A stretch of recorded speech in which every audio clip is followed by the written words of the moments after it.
Okay mga nostalgia fans, and welcome back again to my vlog. And this is the best day talaga sa school. Then alam nyo ba kung bakit? Kasi wonder if bidahin nyo, ayan, bidahin nyo yung mga ano nyo, yung mga pinagsasabi nyo. Limitahan nyo, ayan, limitahan ninyo mga sinasabi nyo. Then malalaman nyo kung ano ba talaga ang pinaka pumapasok sa isip nyo. Limitahan nyo lang yung mga sinasabi nyo. Then malalaman nyo na kung ano ba ang pumapasok sa ulo. Then once again, I'm back here for another vlog. Ayan, sa tinagal-tagal ko ng di nag-vlog. Ayan, sa tinagal-tagal, alam nyo naman ang ano ang harsh ng hoy! Reset ka! Tarantado, reset. Ayan, nare-visit ako guys, ang ingay kasi. O yun, by the way guys, I'll recall back later for part 2 then. Okay, continuously, part 2 is out. Then ayan, mag-check pa tayo ng more information about Valorant. Ayan, magkakalam pa tayo ng more information about Valorant. So, ito ko yun naman kung sasabihin pa kayo. Pero sabihin na lang natin guys na remorse talaga ang pinaka nakikita ko sa Valorant. 1, 2, 3 voice lines. Ayan, 1, 2, 3 voice line. Ang pinaka nalalaganap ko na tukoy ng mga voice lines. Ayan. So kung may kita nyo dyan, diba ano ba yung isa? Tukoy. Tukoy naman yun. Yung kapag ba naka-ace si Reyna sa ulti niya. Ayan. Papapayes, tas maniac clap siya. Ayun.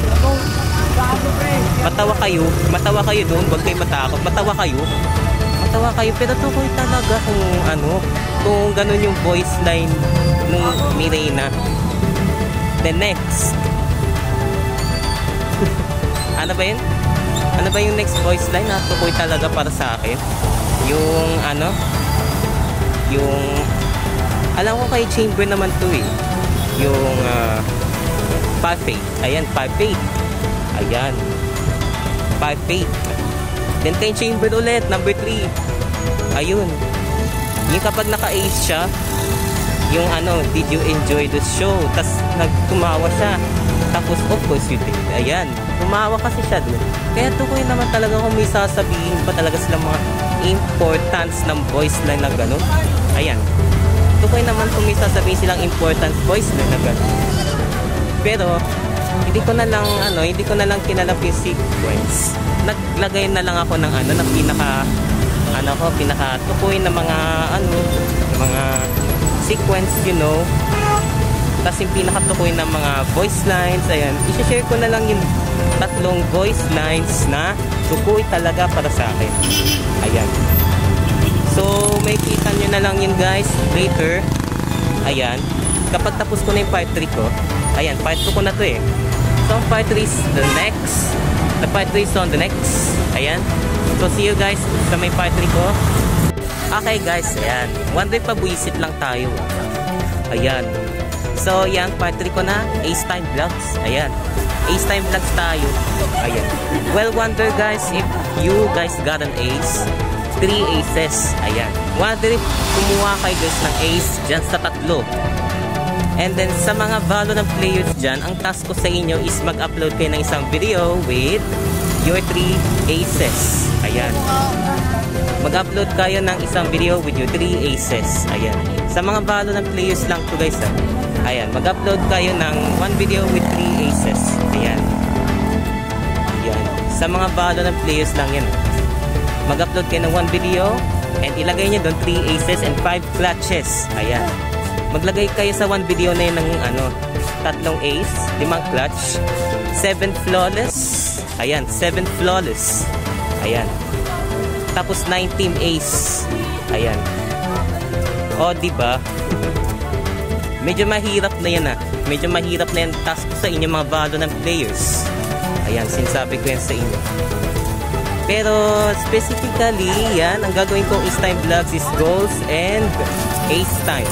Ayan, so ang gagawin kong Ace Time ngayon is all about kung saan nakapalagay ang ace ni Reyna sa tuwing naka-ulti siya. Ayan, Diyan na nakapalagay yan, oh. Alam nyo kasi guys, kapag naka-ace yung si Reyna sa Valorant, tawa niya is sympathetic. Parang, nako. Humalo nga bigla yung tawa ko dun sa kung naka-ace pa si Reyna. Ayan, humalo yung tawa ko dyan. Ayan. So, the vloggers saying more information for you. Ayan. Then I'm back for another Tukoy vlog. Ayan. So, specifically, kung tutungtong lang kayo dyan sa pag-i-ace nyo na 5, ayan, pwede nyo namang gawin yan. Pwede nyo namang gawing 5 yung ace nyo sa edits nyo. Ayan. So, wala tayong magagawa dyan guys, kundi multiple sequence lang.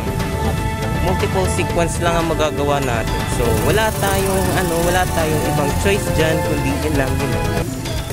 Ayan, puro talaga ako short vlogs for today's vlog. Ayan, so see you guys na lang around. Bye!